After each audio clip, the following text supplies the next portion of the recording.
Sir స్థానిక ఎన్నికల్లో బీసీలకు 42% రిజర్వేషన్స్ అమలు చేస్తామని చెప్పిన కాంగ్రెస్ ఇప్పుడు ఓన్లీ 17%కి మాత్రమే అంకితం అయిపోయింది. దాని మీద మీరేమంటారు? 17% కాదమ్మా, ఒక జిల్లాలో 5% లేదు, ఒక జిల్లాలో అసలు లేదు, ఒక మండలంలో ఒక వార్డు మెంబర్ లేడు. అంటే బీసీలే లేరన్నట్లా చేస్తున్నారన్నమాట. బీసీలకు ఎవరు లేడన్నట్టు. బీసీలను ఓసీలే చేసినరా లేకపోతే ఇంకేమిట్లా చేసినా అర్థం కావట్లేదు. ఎప్పుడు జరగలేదు ఇట్లా. మరి ఇంత పెద్ద ఎత్తున అన్ని పార్టీల్లో మద్దతు లభించినప్పటికీ బీసీ రిజర్వేషన్స్ ఎందుకు అమలు కాలేకపోతుంది? అంటే వాళ్ళు మా ప్రభుత్వం మేము పడగొట్టరు కదా, గవర్నమెంట్కి ఏం డోకా లేదు. 3 ఏళ్ళు ఉంటాం, 3 ఏళ్లలో తొక్కేయాలి అందరినీ. సర్పంచ్లు కూడా గెలవకుండా చేయాలి, ఊర్లలో కూడా ఏం లేకుండా చేయాలి, మొత్తం మేమే నడవాలా అనేటువంటి అహంకార ధోరణితో చేస్తారు. మరి ఇప్పుడు జీవో 46 తో ప్రభుత్వం ఎటువంటి దగాకు పాల్పడుతుంది? ఇంకేం దగా చేస్తున్నారు? ఉన్న సర్పంచ్లు పోయింది, ఉన్న సర్పంచ్లు లేరు, వార్డు మెంబర్ లేరు, అసలు ఏం లేదు. మరి ఇప్పుడు మీరు ఏం చెప్పాలనుకుంటున్నారు? ఖచ్చితంగా సరి చేసుకోకపోతే అసలుకే మేము చూస్తాం. ఏ విధంగా సరి అవుతుంది? గ్యారంటీగా దానికి ప్రజాక్షేత్రంలో ఎండగొడతాం. రాబోయే ఎలక్షన్స్లలో మట్టి కనిపిస్తాం. వాళ్ళు పార్టీ సింబల్ లేవు కనుక వాళ్ళు ఏం చేస్తారంటే గెలవంగానే కండోలు వేస్తారు. వీళ్ళంతా మా వాళ్ళే గెలిచిండ్రు, గెలిచిన దానిలో అత్యధిక గ్రామాల్లో సర్పంచులు బీసీలే ఉంటారు. ఇంతమంది బీసీలకు మేమే గెలిపించినామని చెప్తారు.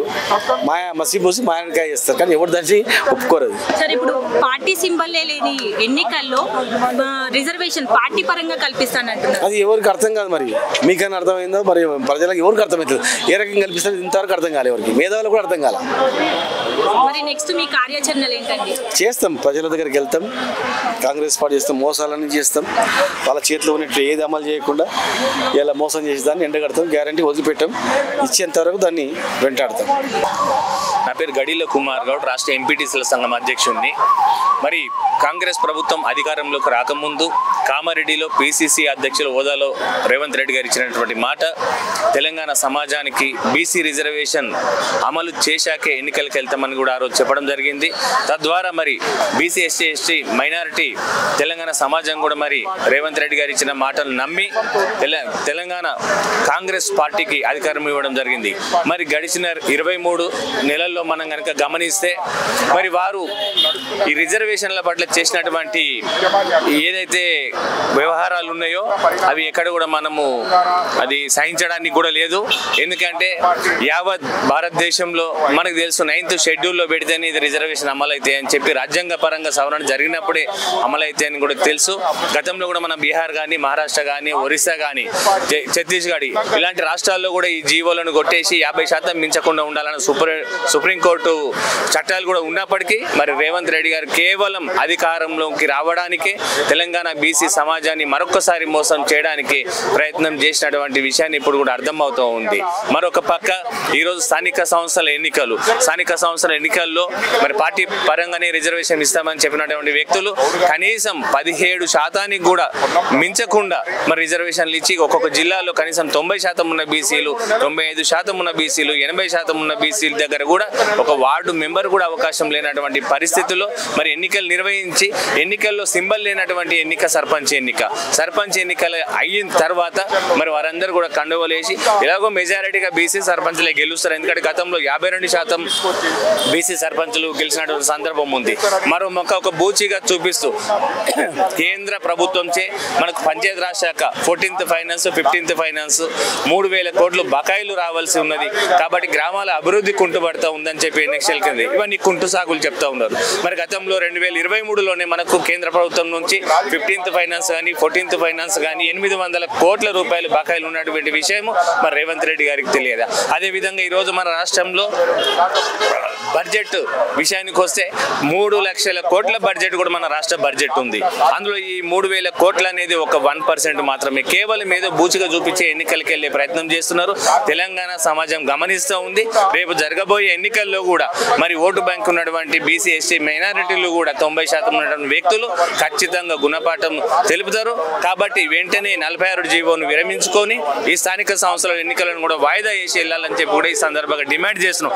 లేని పక్షంలో రాష్ట్ర ఎంపీటీసీల సంఘం తరఫున పెద్ద ఎత్తున ఉద్యమాలను చేయడానికి సిద్ధంగా ఉన్నాము. అసలు జీవో 46 ఏంటి? జీవో 46 ద్వారా ప్రజలకు బీసీలకు ఎటువంటి అన్యాయం జరుగుతుంది? జీవో 46 ద్వారా బీసీలకు ఎలాంటి న్యాయం జరగదు.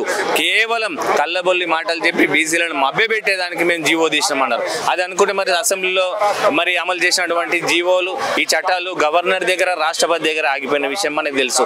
కేవలం ఇది 9th షెడ్యూల్లో రాజ్యాంగ సవరణ జరిగితేనే అమలు అయ్యేది తప్ప వీళ్ళు కళ్ళబొల్లి మాటలు చెప్పి ఎన్నో జీవోలు తీసినా కూడా అవన్నీ కూడా ఉపయోగం లేదు. ఇప్పుడు బీసీ రిజర్వేషన్స్ 46 అమలు కోసం అన్ని పార్టీల మద్దతు లభించినప్పటికీ ఎందుకు అమలు కావట్లేదు? వారు రాహుల్ గాంధీ గారు కూడా ఎన్నికల్లో సిద్ధరామయ్య వాళ్ళు కామారెడ్డిలో ఇచ్చినటువంటి కూడా హామీ కాశ్మీర్ నుండి కన్యాకుమారి వరకు కూడా వారు పాదయాత్ర చేసినప్పుడు కూడా ఖచ్చితంగా జనాభా దామాషా ప్రకారం కూడా రిజర్వేషన్ అమలు చేస్తామని చెప్పి కూడా మాట ఇచ్చారు. కానీ డెడికేటెడ్ కమిషన్ వేసారు. డెడికేటెడ్ కమిషన్ రిపోర్ట్ ఎక్కడ వచ్చింది?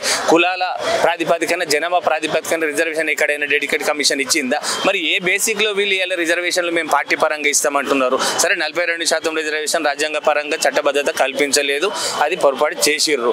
రెండో తప్పు ఏంటంటే ఇలా 42% రిజర్వేషన్లను ఏ విధంగా కల్పించడానికి సిద్ధం ఉన్నాం? కనీసం నువ్వు కులగణన చేసినావు, డెడికేటెడ్ కమిషన్ వేసినావు.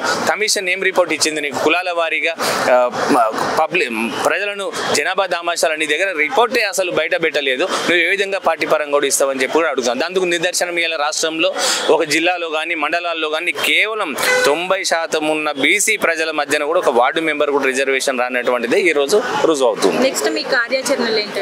ఖచ్చితంగా ఈ 2-3 రోజుల్లో ఉన్న కోర్టు ఆదేశాలు కూడా కోర్టు మేము ఎదురు చూస్తూ ఉన్నాం. ఎన్నికలు నిలిచిపోతాయని మా ఉద్దేశం ఉంది. ఒకవేళ నిలవని పక్షంలో గతంలో ప్రత్యేక తెలంగాణ రాష్ట్ర ఉద్యమం ఏ విధంగా జరిగిందో మరి రాష్ట్రంలో ఉన్నటువంటి బీసీ సంఘాలన్నది కూడా ఐక్యమై ఖచ్చితంగా ఈ ప్రభుత్వానికి గుణపాఠం చెప్తాం.